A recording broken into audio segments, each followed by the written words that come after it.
Secretary D राजा साहब, मंच पे बैठे हुए अन्य सभी गणमान्य लोग और यहां पे इतनी भारी संख्या में आए हुए मेरे सभी प्यारे बहनों, भाइयों, माताओं, बुजुर्गों, बच्चों, आप सब लोगों को मेरा नमस्कार, सबको मेरा प्रणाम। सबसे पहले राव साहब को मैं बहुत बहुत शुक्रिया अदा करना चाहता हूं। आज मुझे तेलंगाना बुलाने के लिए उन्होंने आज दो बहुत महत्वपूर्ण कार्यक्रमों में हमें शामिल होने का मौका दिया और उसके बाद आप लोगों से बातचीत करने का मौका दिया। मुझे नहीं पता आप लोगों को पता है कि नहीं पता कि आपके मुख्यमंत्री ने आज एक बहुत शानदार कार्यक्रम शुरू किया है। आपकी सब लोगों की आंखों का चेकअप कराया जाएगा। तेलंगाना में 4 करोड़ लोग रहते हैं, 4 करोड़ लोग।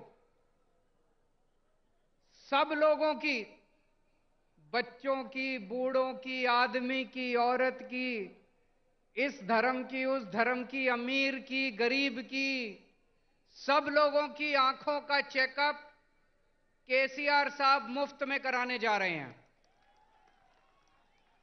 उस कार्यक्रम का आज शुभारंभ हुआ। जिसकी आंखों में डिफेक्ट मिलेगा उसको मुफ्त में दवाई दी जाएगी। जिसे चश्मे की जरूरत होगी उसे मुफ्त में चश्मा दिया जाएगा और अगर किसी की आंखों में ऑपरेशन करने की जरूरत होगी तो उसका मुफ्त में ऑपरेशन किया जाएगा। शानदार प्रोग्राम है कि नहीं है? आज हम लोग यहां से सीख के जा रहे हैं।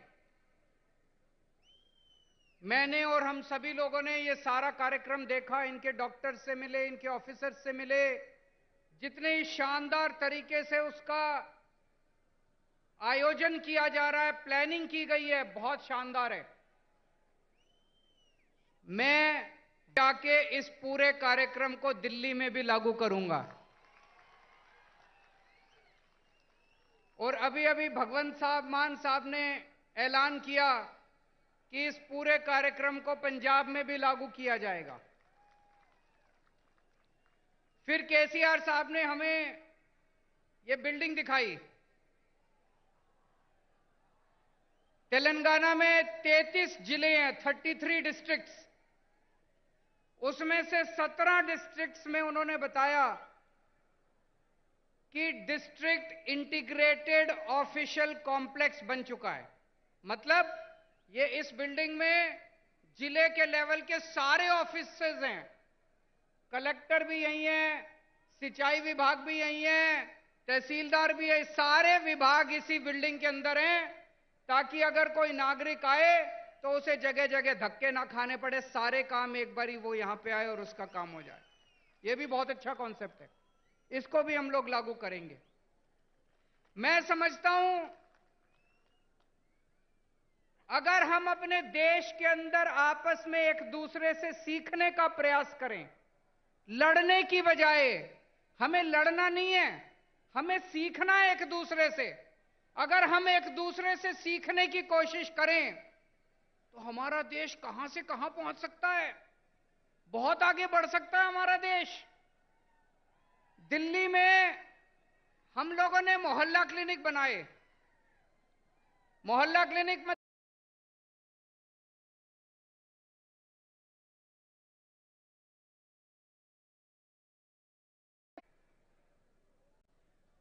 आपके मुख्यमंत्री केसीआर साहब हमारे मोहल्ला क्लिनिक देखने के लिए दिल्ली आए।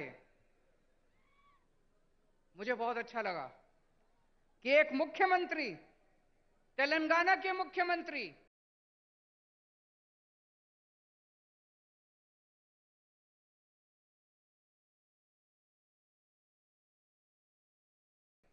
मोहल्ला क्लिनिक दिखाने ले गए। उन्होंने डॉक्टर से बात की, नर्स से बात की, सारा सिस्टम समझा और वापस आके उन्होंने उसको तेलंगाना में लागू किया। वो क्या नाम है उसका, बस्ती बस्ती दवाखाना, बस्ती दवाखाना नाम से उन्होंने तेलंगाना में लागू किया। मुझे बहुत अच्छा लगा। तमिलनाडु के मुख्यमंत्री स्टैलिन साहब दिल्ली आए, उन्होंने हमारे स्कूल देखे। हमने दिल्ली में स्कूल बहुत शानदार कर दिए, सरकारी स्कूल जहां पे गरीबों के बच्चे पढ़ते हैं, रिक्शे वाले का बच्चा पढ़ता है, मजदूर का बच्चा पढ़ता है। अब दिल्ली के सरकारी स्कूल इतने अच्छे हो गए कि दिल्ली में लोग अपने बच्चों को प्राइवेट स्कूल से निकाल निकाल के सरकारी स्कूलों में भर्ती करा रहे हैं। बड़े बड़े प्राइवेट स्कूलों से निकाल निकाल के सरकारी स्कूलों में भर्ती करा रहे हैं।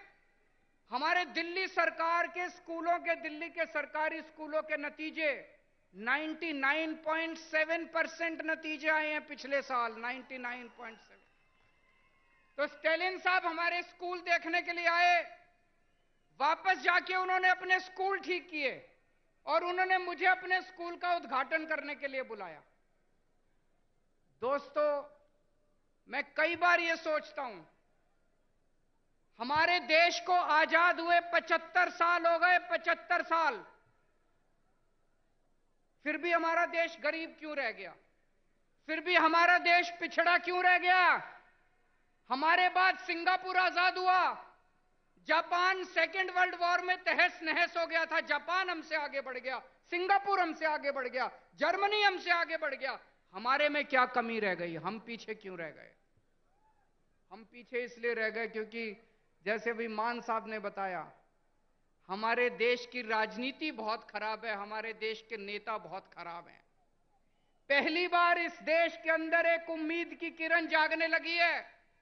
इस देश के अंदर कुछ मुख्यमंत्री एक साथ आ रहे हैं, कुछ नेता, अखिलेश यादव जी जैसे नेता एक साथ आ रहे हैं और अब हम सब मिलकर इस देश के विकास की चर्चा कर रहे हैं। हम सब मिलकर अब राजनीति की चर्चा नहीं करते। आज पूरा दिन सुबह से शाम तक हमने बैठ के चर्चा की कि देश के अंदर शिक्षा अच्छी कैसे होनी चाहिए, देश के अंदर अस्पताल अच्छे कैसे होने चाहिए, देश के अंदर सिंचाई अच्छी कैसे होनी चाहिए, किसानों के लिए क्या कर सकते हैं, मजदूरों के लिए क्या कर सकते हैं। देश के कुछ मुख्यमंत्री इकट्ठे होकर ये करने लगे। हम एक दूसरे से सीखना चाहिए हम लोगों को। मुझे याद है बचपन में जब मैं 10वीं क्लास में पढ़ता था, उस टाइम से हम सुन रहे हैं केरला में स्कूल बहुत अच्छे हैं, केरला में अस्पताल बहुत अच्छे हैं, उस टाइम से सुन रहे हैं। अगर केरला में स्कूल, हॉस्पिटल अच्छे हैं तो अभी तक बाकी देश में क्यों नहीं हुए? अभी तक हो जाने चाहिए थे बाकी देश में भी, क्यों नहीं हुए अभी तक बाकी देश में? हम सारे आपस में लड़ते रहते हैं, हम सारे पार्टियां आपस में लड़ते रहते हैं, सारे नेता आपस में लड़ते रहते हैं। आज मुझे बड़े दुख के साथ कहना पड़ रहा है, अभी अभी कई सारे वक्ताओं ने कहा तमिलनाडु का गवर्नर तमिलनाडु की सरकार को तंग कर रहा है, तेलंगाना का गवर्नर राव साहब को तंग कर रहा है, दिल्ली का गवर्नर मेरे को तंग कर रहा है, पंजाब का गवर्नर मान साहब को तंग कर रहा है। ये गवर्नर तंग नहीं कर रहे, मोदी साहब तंग कर रहे हैं। गवर्नर तंग नहीं कर रहे, गवर्नर को बेचारे को क्या लेना देना। गवर्नर को तो बड़ा सा बंगला मिल गया, आलीशान गाड़ी मिल गई, एयर कंडीशन माहौल मिल गया, नौकरी मिल गई, 5 साल ऐश करने के लिए आता है गवर्नर। गवर्नर को क्या लेना देना? दिल्ली से फोन आता है, राव साहब को काम मत करने दो, अड़चन अड़ाओ। आता है कि नहीं आता है? दिल्ली से फोन आता है, भगवंत मान को काम मत करने दो, अड़चन अड़ाओ। मोदी साहब का फोन आता है, केजरीवाल को काम मत करने दो, अड़चन अड़ाओ। जिस देश का प्रधानमंत्री 24 घंटे बैठ के ये सोचता है कि मेरे को अब इसको तंग करना है, मेरे को अब उसको तंग करना है, वो देश तरक्की कैसे करेगा? दोस्त, आप में से कौन कौन बेरोजगार है? जरा हाथ खड़े करें, जो जो बेरोजगार है, जो जो अनएम्प्लॉयड है। मुझे लगता है मेरी भाषा शायद समझ नहीं आ रही है, अनएम्प्लॉयड तो बहुत लोग हैं। आज देश का एक एक युवा बेरोजगारी से त्रस्त है। हमारे प्रधानमंत्री को बेरोजगारी से कोई लेना देना नहीं है। वो 24 घंटे बैठ के ये सोचते हैं मैं किस मुख्यमंत्री को तंग करूं, किसके ऊपर मैं सीबीआई छोड़ूं, किसके ऊपर मैं इनकम टैक्स की रेड डलवाऊं, किसके पीछे मैं ईडी छोड़ूं। आज पूरे देश के अंदर इतनी महंगाई हो गई है, एक आम आदमी को अपना घर चलाना मुश्किल होता जा रहा है, अपने बच्चे पालने मुश्किल होते जा रहे हैं। लेकिन देश के प्रधानमंत्री को महंगाई की, बेरोजगारी की कोई चिंता नहीं है। वो ये सोचते हैं आज मैं किसके एमएलए खरीदूं, इस पार्टी के एमएलए खरीदूं, इस सरकार को गिराऊं। ऐसे तो देश तरक्की नहीं कर सकता दोस्तों। 2014 में आप लोगों ने पूरे देश के लोगों ने बड़ी उम्मीद के साथ इन लोगों को भारी बहुमत दिया था, और एक एक बार नहीं, दो दो बार आप लोगों ने इनको बहुमत देके जिताया।